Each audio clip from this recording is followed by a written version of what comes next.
What's going on, everyone? Today we're going to be ranking all 10 Planet of the Apes films from the worst to the best. So of course, with the release of Kingdom of the Planet of the Apes this past weekend, I thought this would be a great time to sit down and rank all of them. I actually just watched all of them for the first time essentially, except for a couple of them that I have previously seen a couple years ago, but majority of these were a first time watch for me quite recently. If you want to see my reactions to Dawn, War, as well as the original Planet of the Apes, all three of those films have reactions on this channel, and there is a review for Kingdom of the Planet of the Apes. The other films, unfortunately, there is no reaction, there is no video for them, so if you want to hear my thoughts, you're gonna have to watch this video for it. I do genuinely think this is one of the best franchises of all time. I think it has some of the most consistency when it comes to the quality. There's only a couple ones here that aren't too good, but honestly, at least the ones that have come out in the last, decade or two, there's been just non-stop bangers. So I'm in love with this franchise. I can't wait to see a lot more of them in the future. But let's go ahead and get into the ranking. In last place, the number 10 spot is going to be Battle for the Planet of the Apes from 1973. So this is definitely the weakest of all these films for a number of reasons. I do think there are some positives though. For example, there is like one or two good action sequences. There's not like a big battle or anything like that, but there is a battle that happens towards the end of this film, and I thought it was okay. Like, it wasn't terrible, it wasn't awful, but it's something at least.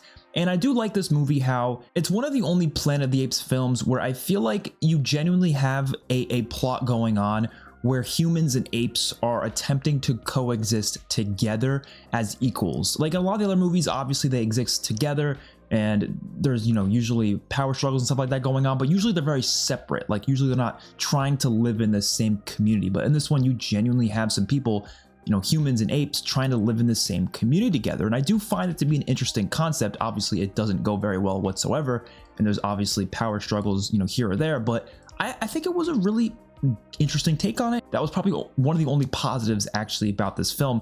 Other than that though, it's very low budget. You can tell they slashed the budget at this point because compared to the prior ones, there's just not nearly as much quality to it. There's a lot of you can tell they were cutting corners for a lot of scenes. The set pieces are extremely boring. They're filming in basically the middle of nowhere for most of the movie, and it's just not interesting whatsoever. And overall, the movie is pretty boring. So I don't really get much out of this. I think the character of Caesar, not the Caesar we know in the new trilogy, but in this original trilogy, he's not that good. He's not that interesting, not compared to the one we get in this newer trilogy. So yeah, there's really nothing that fantastic about this movie, but I don't think it's awful. I don't think it's a terrible movie.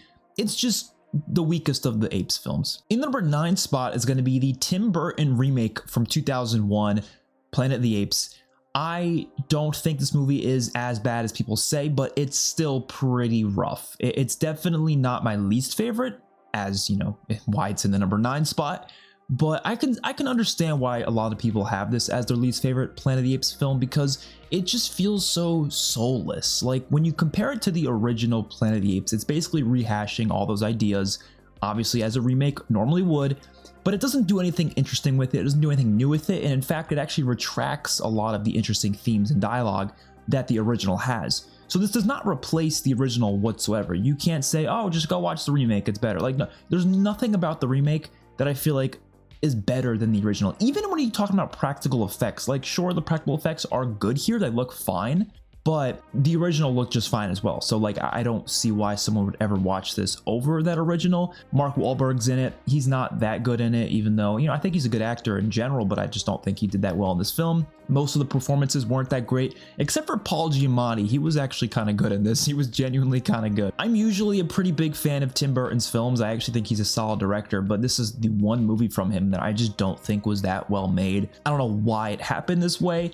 It has some of, the Tim Burton feel to it, and I do kind of like that, but I just don't think it holds up against any of the other Planet of the Apes films. In number 8 spot is going to be Beneath the Planet of the Apes. So this one's really interesting to me. It came out in 1970, and I feel like the first half of this movie is not very good, but when you get to the second half, that's when my opinions kind of completely change on it. So the first half is kind of a rehash of the original, just with minor changes with different characters.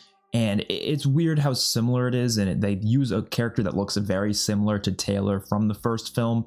So that was already weird in and of itself. But when you actually get to that second half with this underground community of humans, it's actually kind of interesting. Like, it's really wild and weird and strange. It's one of the weirdest movies in this franchise, but I genuinely thought it kind of worked. Bringing back Taylor into the story as well, I thought was awesome. He's definitely one of the better characters in this franchise, and I actually like how it ends as well, you know, with basically the entire world just getting exploded. I don't know, it's kind of just such a batshit crazy ending, and it just makes you sit there and go, like, how did that just happen? What is that? Like, what does this mean for the universe? What does this mean for the continuation of this? And at this point in history, like 1970, there wasn't many sequels at that time. Like, sequels weren't a big thing that just kept happening. Usually, you know, sometimes they did spin-offs or something like that, but like a sequel, direct sequel to the prior one wasn't a very common thing at this point. So to do that and then end it like that, to me, is kind of ballsy. Like, I really do think this movie has some very interesting stuff going on, but at the end of the day, one half of it is pretty boring, so it is definitely not a fantastic movie, but I don't think it's a bad movie. Like, genuinely, a lot of the movies in this franchise are pretty good. In number 7 spot is going to be Conquest of the Planet of the Apes from 1972. So this is the 4th film in the original, you know, set of Planet of the Apes films, and this essentially is what Rise of the Planet of the Apes ends up being later on, what they kind of rebooted. And, you know, I like it quite a bit. The revolution of the apes, essentially trying to overtake the world, you know, free themselves, essentially. Like, all that is great, and I like how there's, you know, some characters there that think Caesar was taken a bit too far. And Caesar, like I said, is very different than the Caesar we see in the new ones, but like, there was a certain point where you can tell he was taken a bit too far. He was trying to get his freedom, but he's also hurting people who may be innocent in the process, and he holds himself back, and he decides not to do that because he wants to compose himself and make sure he's going about this, you know, getting freedom thing correctly. And I like those themes. I think that they play with that interestingly, but most of the film leading up until that point, especially when you actually get to the revolution, isn't that great. So I think that holds it back quite a bit. And I think Rise of the Planet of the Apes just does what this film tries to do so much better, to the point where this film kind of becomes just not as interesting when you compare it to Rise. You know what I mean? Like, it's hard not to make those comparisons. I know we don't have to compare movies like that, but when you compare it, you're like, okay, Rise just does everything this movie does, but a lot better. Getting into the top 6, every movie from here on out, I think, is a solid film. I think I would recommend this to anyone. Like, I'm talking 8 out of 10 or higher. Like I said, this franchise is great. I don't think there's that many bad movies in this franchise. I think most of them are pretty solid. So in the number 6 spot, to most people's surprise, probably, is going to be the original Planet of the Apes from 1968. So judging from what I've seen online, I think most people would have this a bit higher. Don't get me wrong, like I said, it is a solid film. I would give it an 8 out of 10. It's a solid movie, but I just don't think it's better than my top 5. It's as simple as that. But this movie's great. Insanely creative concept that it goes with, you know, the apes having taken over the world. And I think the movie relies a lot on the twist as well, making you think this is actually a separate planet that these astronauts came across, and they're just like, you know, bewildered by the fact that apes rule this world and humans are essentially, you know, in the position that apes were back, you know, in the past, and finding out that they are in fact on Earth at the end of the movie. It's such a great twist, such an amazing execution and everything like that. But I love a lot of the themes in this movie, a lot of the dialogue regarding evolution and the denial of the past, which obviously can be connected to a lot of people today in our world denying certain things in the past, even if there's clear evidence of it. And a lot of the characters, specifically, you know, the orangutan characters here, they're just completely denying the past, even though it's right there in their face. And you have Azira and Cornelius, great characters, by the way, and they're, you know, helping out Taylor, trying to get the truth out there. And I just love that. I love how the movie plays out there. And genuinely, I think this is just, it's an all-around good film. I don't have anything bad to say about it, but it just doesn't reach the same highs as some of these other Apes films, so I can't give it a higher rating, but I do really enjoy it. In number 5 spot, I actually have Escape from the Planet of the Apes from 1971. So this might surprise some people, because this is a movie that I feel like it's very divisive, you know, just from looking online a little bit, just seeing what people think about it. Half of the people think it's kind of a waste of a time and it's just too different for an Apes film, that it's like, well, you know, it's just too weird for some people. And the other half think it's very interesting, very different, very creative, to the point where it actually works for them. And I was one of those people. I got a lot out of this movie. I thought it was a fun, fish out of water comedy. That's essentially what it is. So you get the ending of Beneath the Planet of the Apes, where the world is just exploded, right? But Zira and Cornelius essentially go back in time. Now, the actual logic behind how that happens, it's a little finicky, but this whole franchise, obviously there's a lot of crazy things happening, so I was okay with that. It's a very crazy thing, but seeing them go back in time and then now basically being a complete inverse of what the original Planet of the Apes were, where now you have the apes going to a time where, you know, obviously humans were in control and, you know, it wasn't taken over by apes, and then being completely bewildered by the fact that these apes can talk. And I love how genuine a lot of the reactions to apes talking actually feels. Like some movies I feel like just kind of don't, you know, they don't play it in a realistic sense, but this movie feels realistic with how the characters react to it. You have people who are amazed by it, who cheer it on, who actively are interested in learning more about these apes. But then you also have people who are trying to take advantage of it. And then you have people who learn of, you know, apparently this future that they come from, where they take over the world and the earth ends up getting to this big battle and the world explodes. Like, learning of that would obviously make a lot of people kind of like suspicious. And then you have characters that end up trying to kill them in order to try to prevent that from happening. Now, I think that's a very interesting concept for a movie, and the fact that they just went for it and they pulled it off was kind of amazing. And you really get to see a lot of Zero and Cornelius in this movie, especially just their relationship together.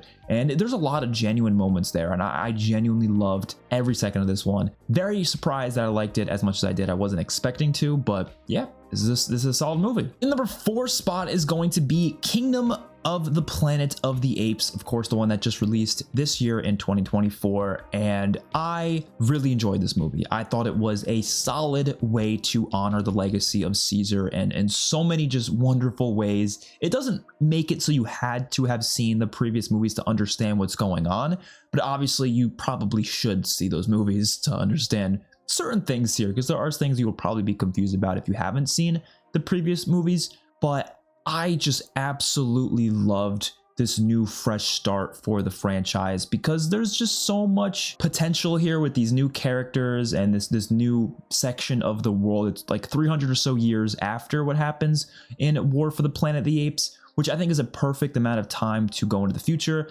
And there's a lot of world building this movie has, just showing us little bits of, you know, where humans are at, as well as the different tribes of apes, because it makes sense. You're not going to have just one group of apes and that's it. You're going to have tribes. You're going to have tribes that go against each other, and stuff like that will be really interesting to see in the foreseeable future, and I cannot wait to see more of that. The only reason it's at 4 instead of top 3 is because, well, first of all, the top 3 is just too incredible. But also, I didn't love the way it ended as well. I didn't love the way some characters ended up. I didn't think it was bad or anything, but I would have, if I was the one creating the movie, I probably would have made some differences here or there with how the ending went. But overall, it didn't take away from my experience, because it is still a very solid movie with some of the best CGI, some of the best motion capture I've ever seen in a single film ever. I'm not kidding. It looks fantastic.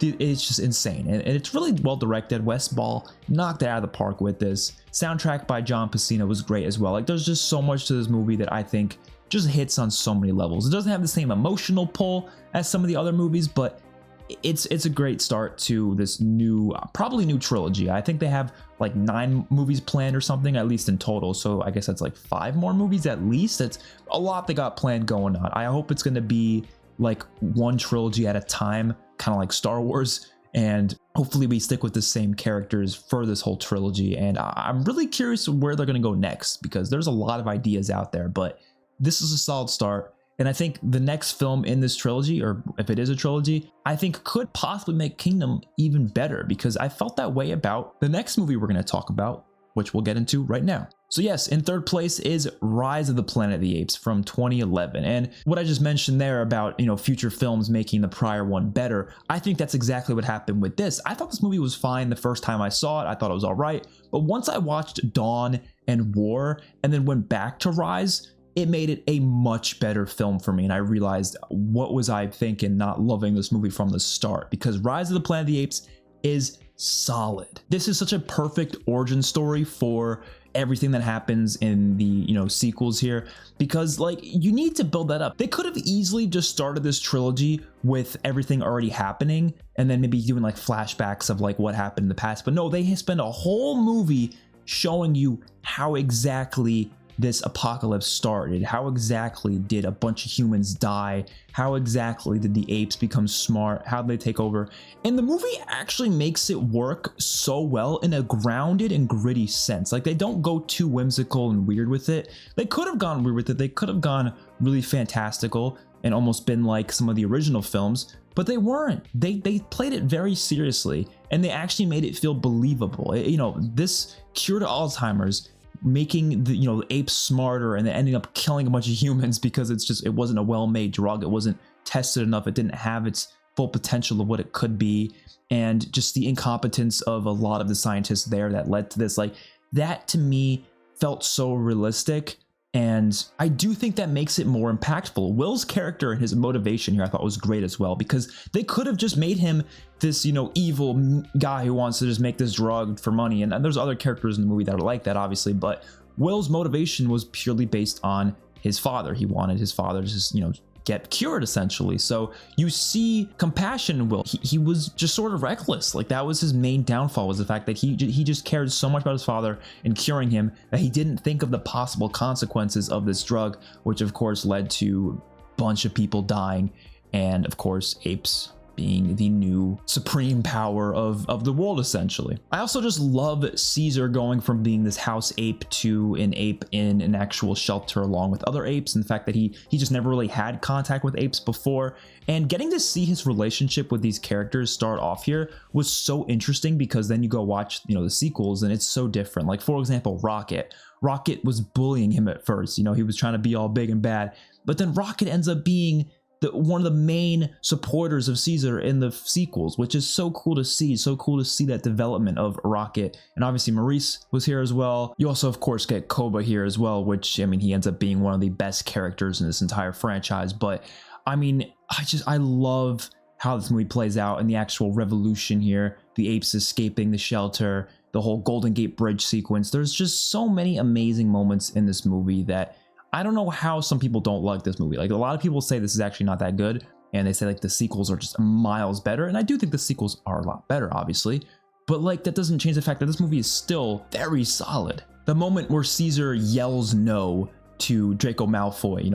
the actor who played Draco Malfoy, that's one of the best moments in cinema, in my opinion. It's one of the best moments in the movies. Like, I think a lot of these movies have some of those amazing moments, but this one is just, it's so well executed, and obviously it's paying homage to the original as well, which also had a fantastic moment just like that. But of course, you probably all know what the top two is going to be, but you probably don't know what the order is, and let me make this absolutely clear before getting into it. Both of these movies are within my top 20 favorite movies of all time, which means I love these movies to death, and I gotta say, the difference between both of them in quality is not that far off. So I really had a hard time picking which one I wanted to be in first and second.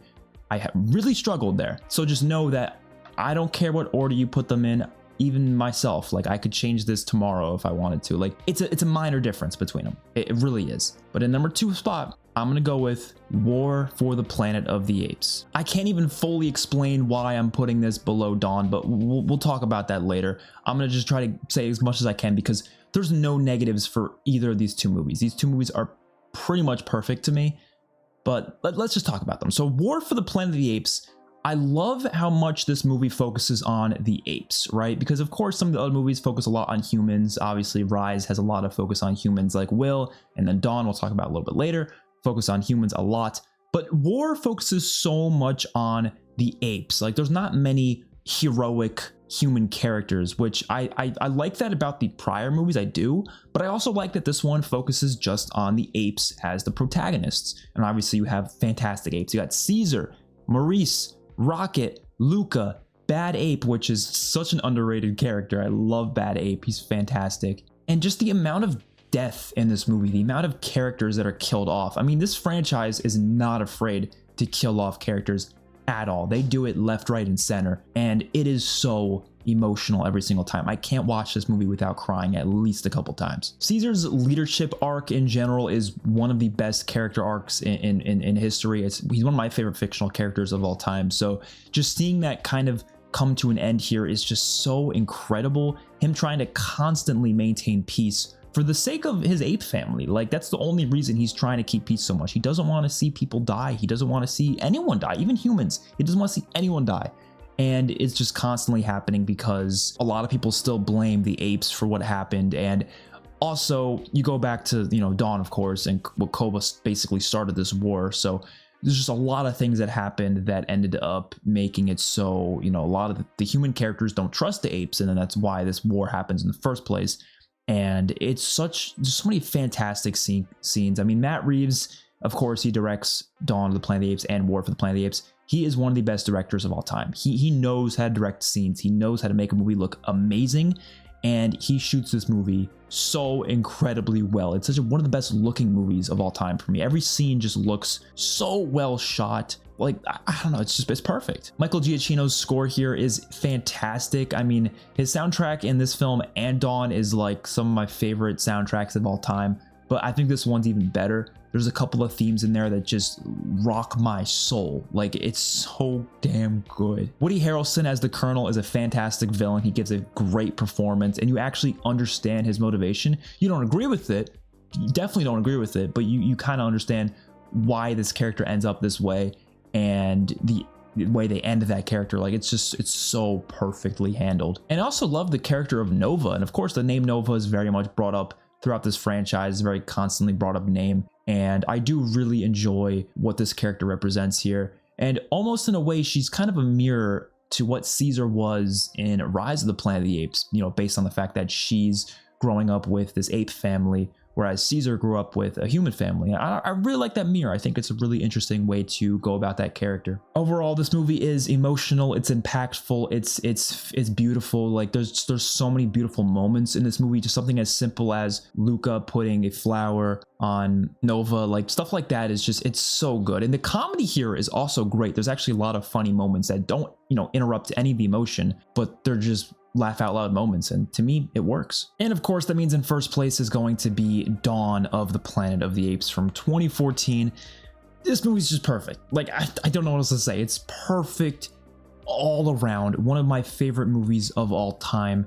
And I think I preferred over War, just like I said, ever so slightly, just because of the way it showcases how generalizations can destroy peace between two groups of people that are mostly full of good people. Like, the apes here and the humans, most of them are good. Like, there's not, significant amount of them. They're just awful, terrible people.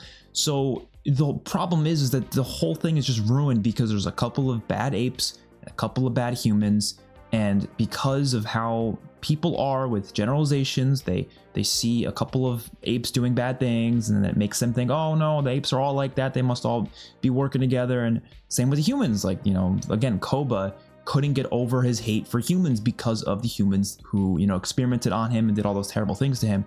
And even though that was a small percentage of humans, he generalized the entirety of them, and he wanted them all dead. And same thing goes for some other characters. They believe, and it was a bit different because honestly, they blamed the apes for what happened with the apocalypse, but we know it actually wasn't their fault at all. It was a human-made virus. And it all creates a lack of trust between each other, which again leads to the war. And it's such a realistic way for a war to begin. And I think one of the most brilliant things they've ever done was honestly the entirety of Koba's character. I think Koba's one of the best villains in fiction. Like, he's so good. But the fact that he goes to try to kill Caesar and then blame it on the humans as a way to get the apes to come together to fight against the humans was so brilliant. And that battle, man, is one of the best looking battles I have ever seen, whether it's in, film, television, whatever. It is one of the best looking battles ever. It's shot so well. It's so well lit. The CGI is fantastic. Koba dual wielding machine guns is probably one of the coolest and hardest things I've ever seen in a movie. It just looks so badass. There's this really cool one take sequence where Koba's on top of a tank shooting people. Like, it is so goddamn awesome. I don't know how you can't love it. It's such an incredible battle sequence. And then you get to the rest of the movie, Koba just keeps becoming, more and more relentless, and then it leads to the fight between Koba and Caesar in the end. And I love every single second of it. You understand where all these characters are coming from. Even if they're a terrible person, you understand them. Even Dreyfus, the character played by Gary Oldman, like he wants to kill the apes, but you understand where he's coming from because he lost his family due to this. So he immediately feels like he just has to save the human race, and he even goes as far as to blow up the tower to attempt to kill the apes. And again, he's not doing good stuff, obviously, but you understand it. And then obviously the character of Malcolm, he's essentially the human version of Caesar, where he's trying to keep the peace as much as he can, and it just doesn't go well at all. And he really is so disappointed by the end of the movie that they couldn't prevent this war. It happened. And it's such a fucking amazing movie, man. I can't thank Matt Reeves enough for giving us these two movies, because like I said, I think they're some of the most influential movies for me, just in terms of just how incredible they are. They do everything right to me. Like, there's not a single thing that I feel like I would change. Like, no, they're perfect. They're perfect. I would love to hear your guys' thoughts in the comment section down below. What do you think of the Apes movies? What are your favorite? What are your least favorite? The majority of you probably haven't seen the originals, but if you have, give me a ranking of all of them. I would love to hear it. And if you've only seen the newer ones, rank those as well. Whatever you want to do. I'm very curious to hear your thoughts. Let me know your guys' thoughts in the comment section down below. Don't forget to like the video and subscribe to the channel.